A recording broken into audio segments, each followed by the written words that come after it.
Yeah, my thesis was on owner satisfaction with rehabilitation practices for chronic sacroiliac pain in equines in the UK since the year 2000. I first developed my interest in the sacroiliac joints when I was looking up anatomy, and more often than not, the anatomy wouldn't crop up, but more dysfunction would come up. So that's where that started. And then I later developed an interest for really developing really targeted rehabilitation plans that would then progress with the horse and be really individual. So with that in mind, one of the really key aspects to understand with chronic sacroiliac pain is it's often a result it's developed over time rather than from a traumatic accident, which makes it so difficult to investigate, diagnose, treat, and then rehabilitate. So it's a really prevalent cause of poor performance, and this can lead to compensatory patterns in the body, which then later develop into secondary, more debilitating or degenerative pathologies. So with current rehabilitation methods, a lot of the methods are anecdotal based on personal experiences and then theoretical. So information is extrapolated from research in other species and other pathologies, which means that a lot of the rehabilitation practices are a little bit unsupportive, which means they could be risky or at best even ineffective. Additionally, a lot of the research that has been done on competition horses rather than everyday leisure horses, which in the UK there's estimated over 200,000 horses which are kept for leisure, and actually the number's probably a lot higher than that. And the owners of these horses will have a large influence on these horses' rehabilitation because they're the ones going to see these horses day in, day out. And then these owners, it's also really, really common for them to involve paraprofessionals, veterinary physiotherapists, chiropractors, anything like that. But there's a lot of controversial evidence regarding the efficiency of complementary therapies, and some of the research is sort of debated whether quality research because it's so subjective. And then another issue is that some owners might be failing to even consult their vet before using a paraprofessional, which not only has some legal implications, but it can really negatively influence the vet owner and paraprofessional communication. And of course, communication is really, really key when it comes to teamwork, and teamwork is so important for an effective rehabilitation plan. So all of that combined then led me to my research question, which was from an owner's perspective, which was really, really vital. What has been the experience and the success rate of chronic sacroiliac pain in rehab in horses in the UK since the year 2000? So I had various aims and objectives. The first was to gain an insight into the rate of sacroiliac rehab plans in the UK, the success rate, and to give an indication of the diagnostic and rehabilitation methods that are currently used in the UK, to uncover current and popular rehabilitation exercises, to ascertain the amount of involvement of paraprofessionals during the rehab process, to describe current perceptions regarding the vet-client paraprofessional communication, and to explore correlations between these relationships and their relationship with rehabilitation practice and outcome. So I developed a questionnaire on Google Forms that consisted of about 40 questions across a few sections.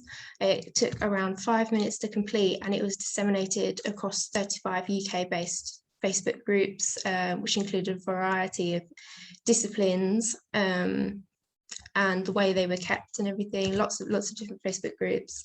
It was also shared across horse and hound forums mentioning sacroiliac issues, and I also contacted veterinary clinics and paraprofessionals up and down the country that were members of RAMP or NAVP, AHPR, to then pass the questionnaire on to their clients.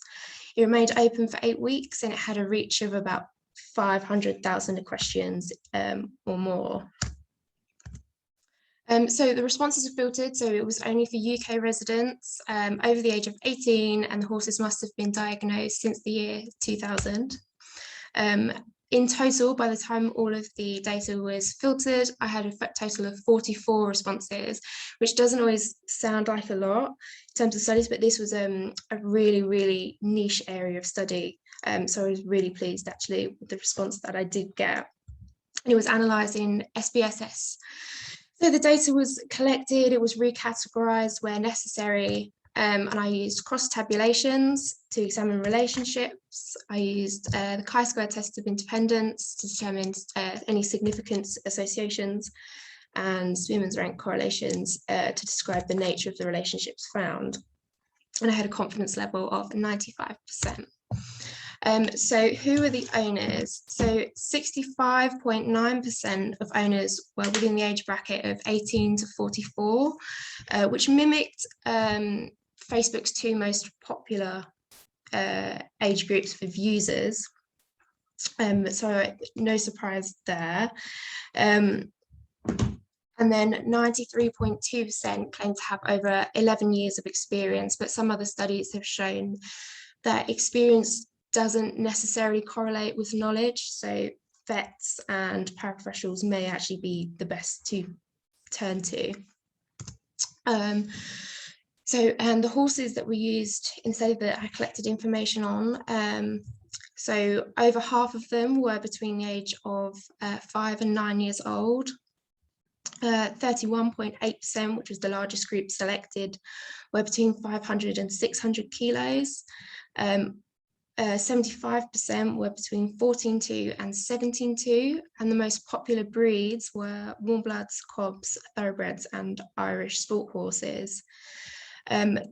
The largest group selected in terms of discipline was for leisure, and 75% of the horses were unaffiliated with any kind of competition. So the study really nailed the general population in the UK. And all horses were, most horses, were either experiencing subclinical to moderate pain at the time of their diagnosis. All of these demographics mimicked other studies as well. So for the first objective, I had to decide what was considered successful and what was considered unsuccessful, because it's quite subjective. So horses returned to a minimum of half of their previous workload were successful, and horses who had to significantly reduce their workload, either less than half retired, or if they continued to deteriorate, were considered unsuccessful. And you can see over half of them were unsuccessful, unfortunately. For my second objective, to describe rehabilitation methods, I asked who supplied the plans, and vets were the most common to supply the plans, followed by veterinary physiotherapists, and 25% of owners supplied the plan themselves. Plans were supplied verbally and written mostly, whereas only 20.5% were a combination of verbal, written, and demonstration, which would have been the most comprehensive.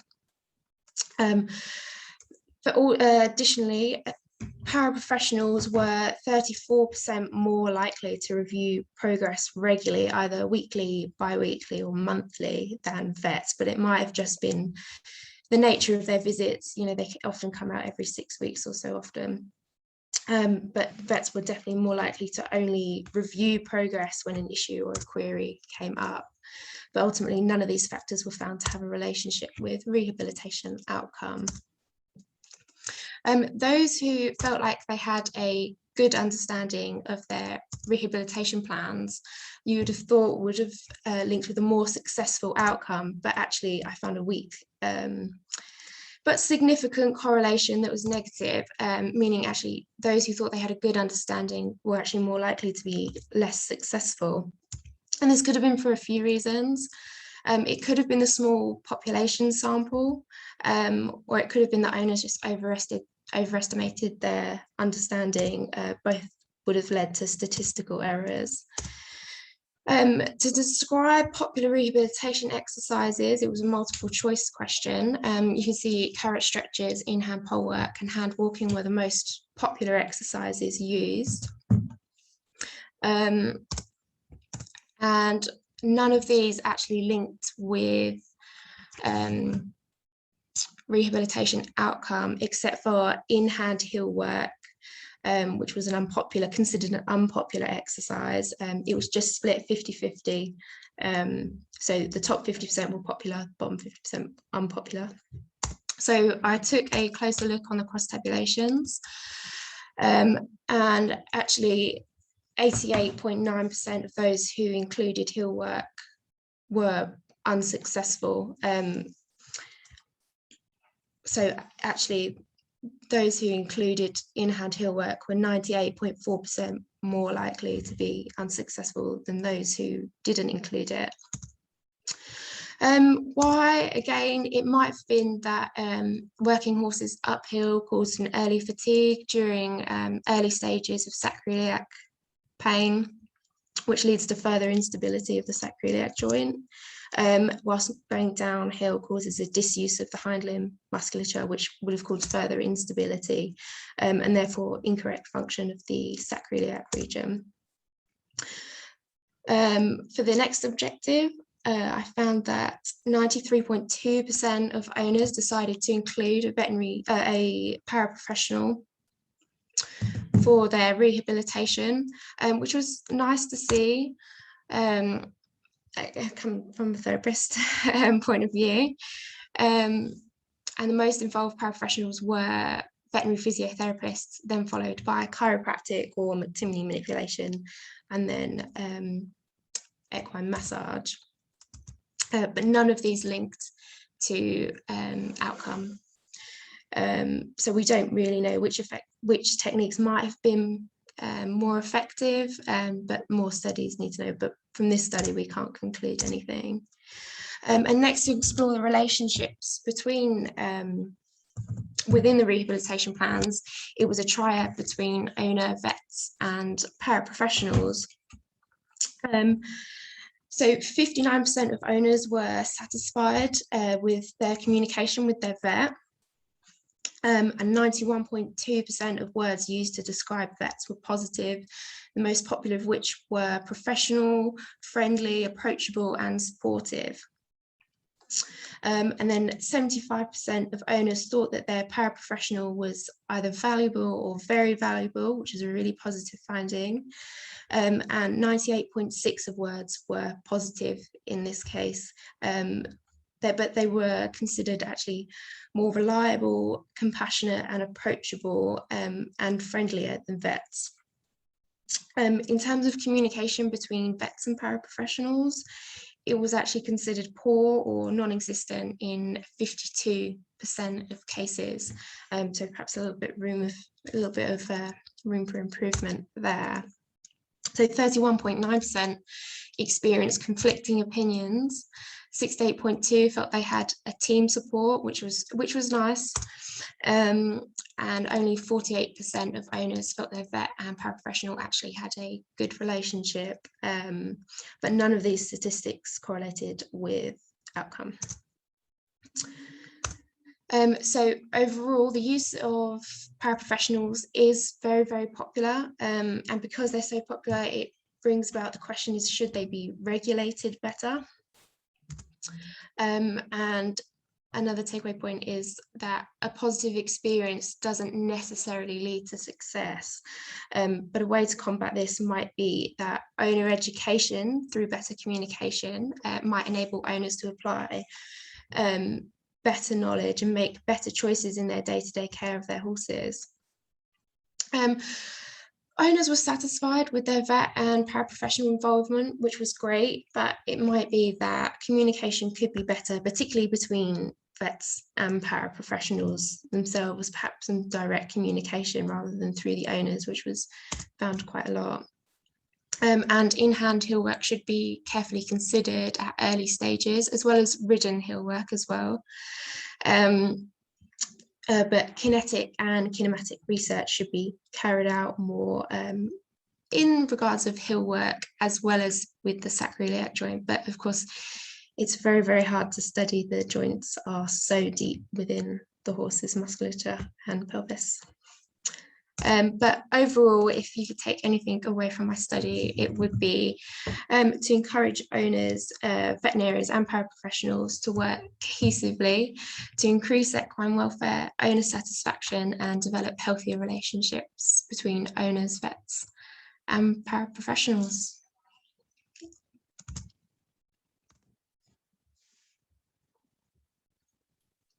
Lovely, thank you very much indeed, Izzy. If I can hand it over to our judging panel and Georgina. Thanks very much, Claire, and thank you, Izzy. That was a very interesting presentation with some very interesting slides. Do you want to just stop your share a minute? Because then that should bring us all up onto the screen together. Fabulous, thank you. Yes, that worked. That's brilliant. Yeah, well done. So just before we start your question sessions, just to let everybody know and all the students know that we will each, there are 4 of us and 4 of you presenting, so we will each lead on one of the sets of presentations, and we will then come round to each of the judges in turn. And also I want to say to all of the students, please enjoy today. We are here, we've all read your dissertations, we're all very interested in what you've done, and we want to learn more about it. So yeah, please do enjoy it. We're not here to give you a grilling as such, but yeah, we hope you enjoy it.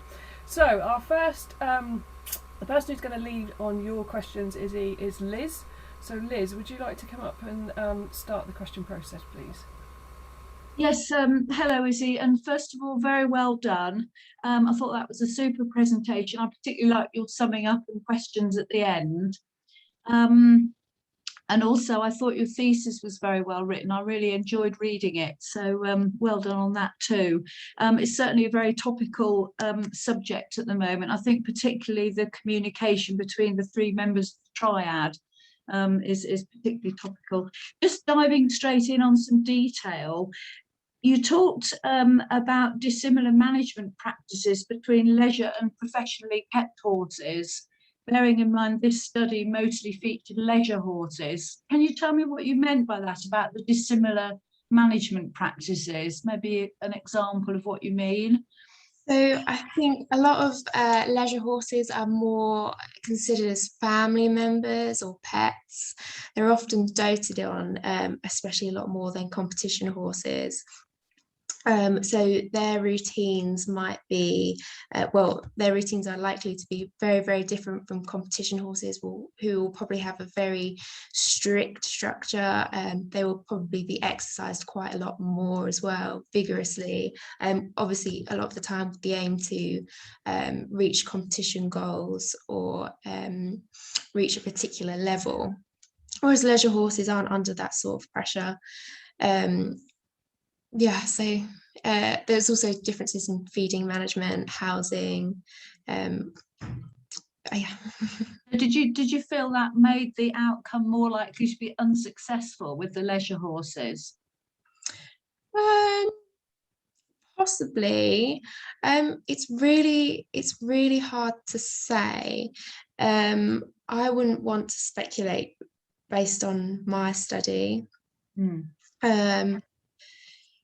Yeah, because it just the differences in the leisure horses and how they were kept wasn't taken into account. So I think it would be unfair of me to make an assumption. Yeah, that's fair enough. Yeah, and going on to your survey, which you did on Facebook, and you know, well done for doing that during the pandemic as well, because that made life difficult for everybody.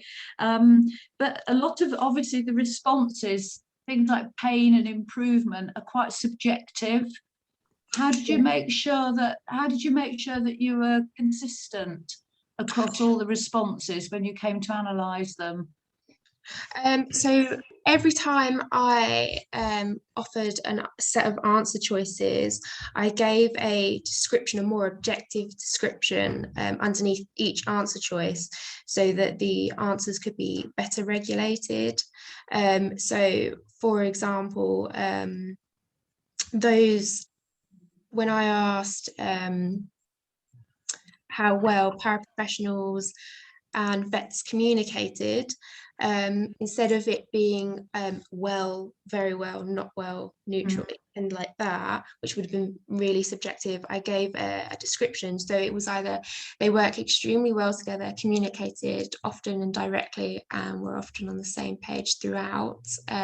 So then they communicated mostly through me, but their services complemented each other and they were on the same page. Through to they didn't communicate directly with each other at all. I passed information on if I thought it was necessary and combined and applied advice myself. Or they communicated directly and or through me, but often disagreed, gave me conflicting advice. Things like that. Obviously not applicable was also always offered as well. Yes, yeah, no, that's great. Yeah.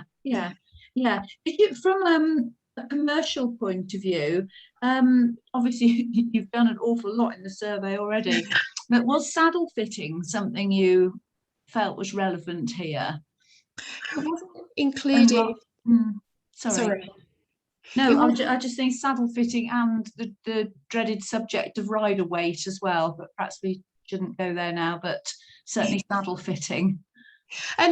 Well, I think, well, I know it's a very important aspect, especially in ridden horses, but it wasn't included in this study because it just had so much scope. It covered so many bases already. I think I could have gone on and on and on with all the variables. So I chose not to include that in this study, this particular study. Is that something you think you could pursue, that area, if you were to do more work on this? Yeah, definitely. I'm now sort of on my master's and I'd really like to continue my research in sacroiliac dysfunction. So my last question, if time and money was no object, what would you do next with this? I would actually break it down into several different studies, all connected, but separated into their own little niches. So we would have one for saddle fit maybe, and its relationship with sacroiliac dysfunction. I'd focus one specifically on vet and paraprofessional relationship, owner-vet relationship. I'd split it all off and really narrow down and focus in onto each aspect of this study, because at the minute it's so broad and it gave a lovely sort of bird's eye view of everything and where we stand now in the UK, but it wasn't the most specific. So if time and money was no objective, that is what I would do. Yeah, well, I hope you get those two things, and thank you very much. Well done. Thank you. Thanks, Liz. And we're going to come over to Karen now. Okay, and I hope I'm not on mute. Can you hear me all right? Yeah. Marvellous. Well done, Izzy. That was absolutely brilliant, especially with the scariness of Zoom. I'm sure you're more used to it than me, but I'm in awe of your calmness with all the buttons and displays. I've got to ask, as the one vet here, you're dealing with the awful nebulous condition, which is sacroiliac disease, which we, as vets, horse vets, find very challenging.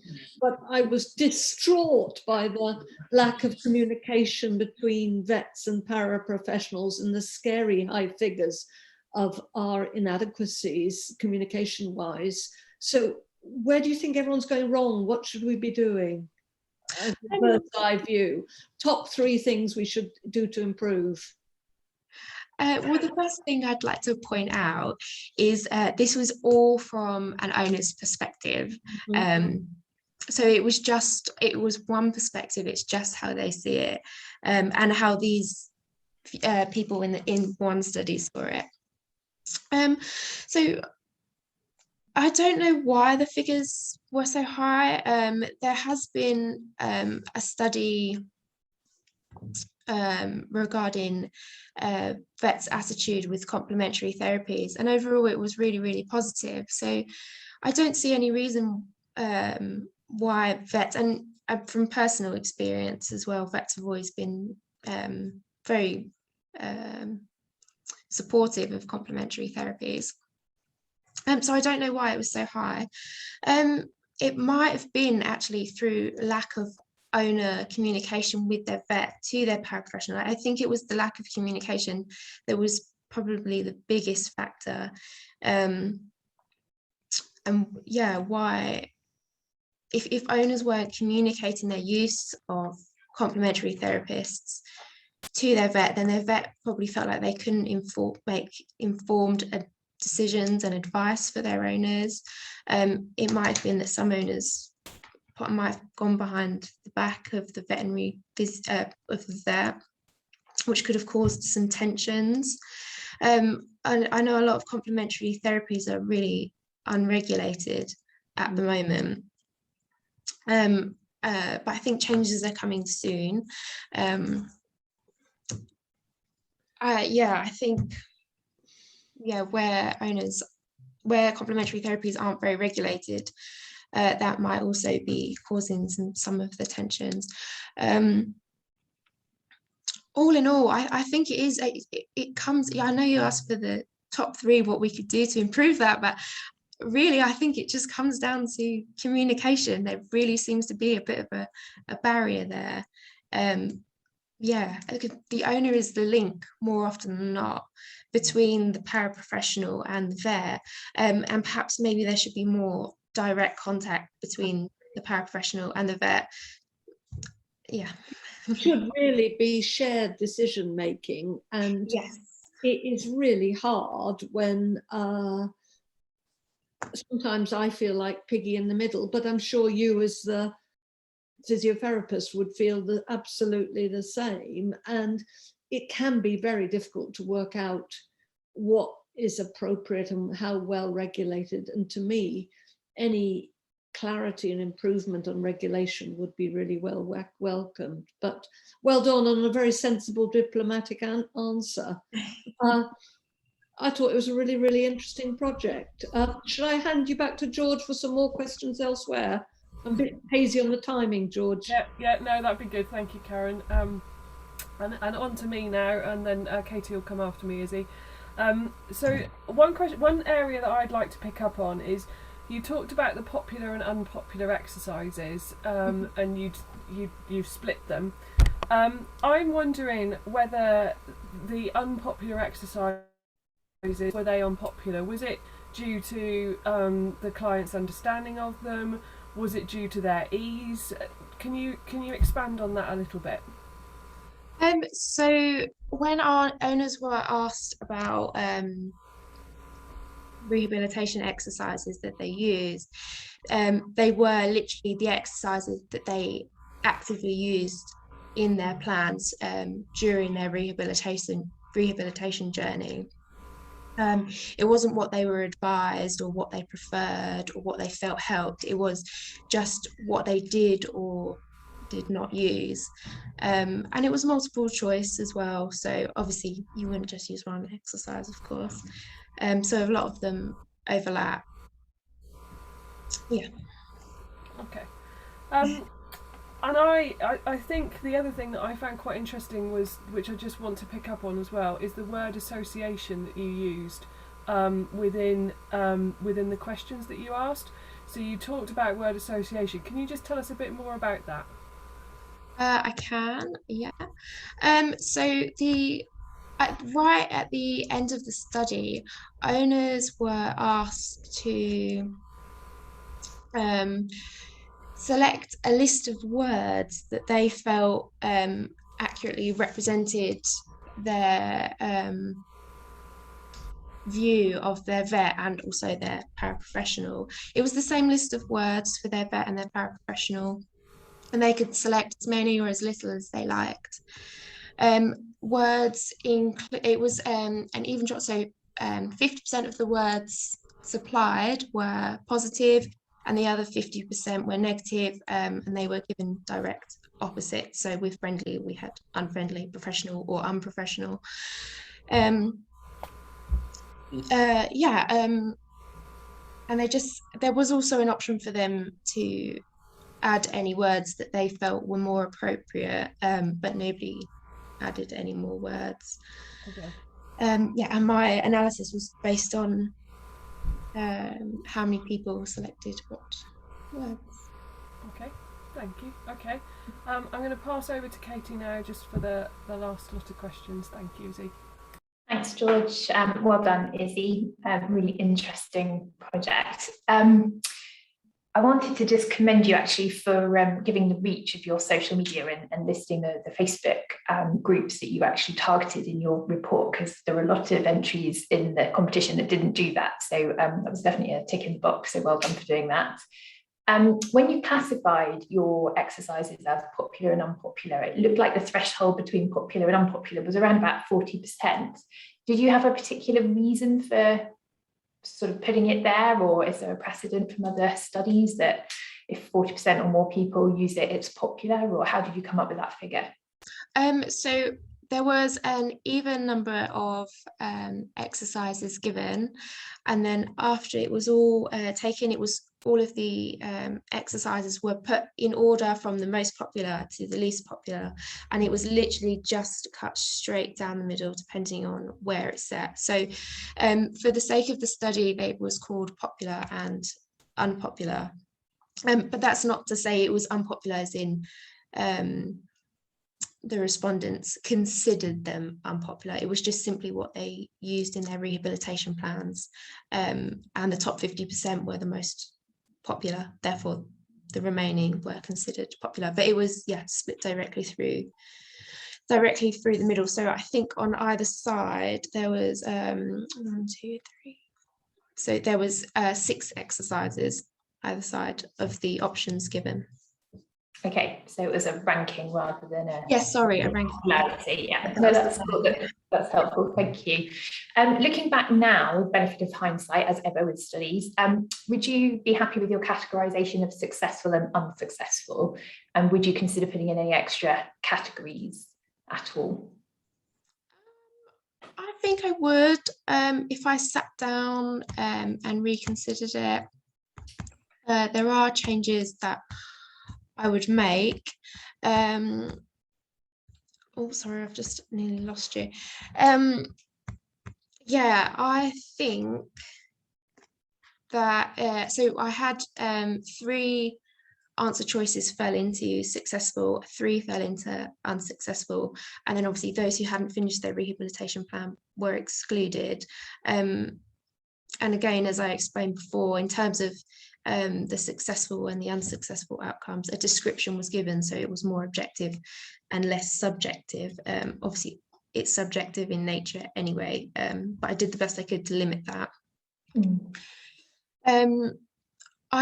I think if I was to do the study again, then I would definitely try to make it more objective, and maybe I would incorporate a few questions that I could then recategorize and put together, so that I could maybe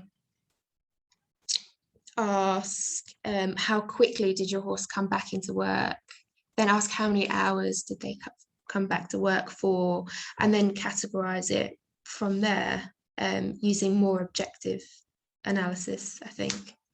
Yeah, I thought maybe a third category of sort of partial return to work and then a complete return might have been a nice, just to distinguish between those that sort of did half the work they did before compared to those that made a full return to their normal function. But it's just interesting how you'd sort of come up with that, really.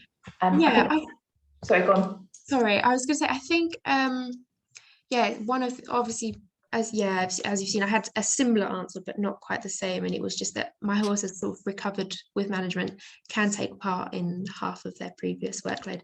But I see what you mean, some middle ground, definitely. I think just from an owner's perspective, a full return is, kind of mission accomplished, isn't it? Whereas that sort of in between, where you're doing some of what you want to do with your animal, but not quite all of it, is an interesting outcome, really. But no, thank you. It's well presented and a really good study. Thank you. Thank you. Thanks, Izzy. Thank you for your hard work in pulling that together and in pulling your presentation together, because it was comprehensive and very interesting for us to see, having read your dissertation. So thank you. Well done. Claire, do you want to introduce Sophie I will. Thank you all very much. Next up is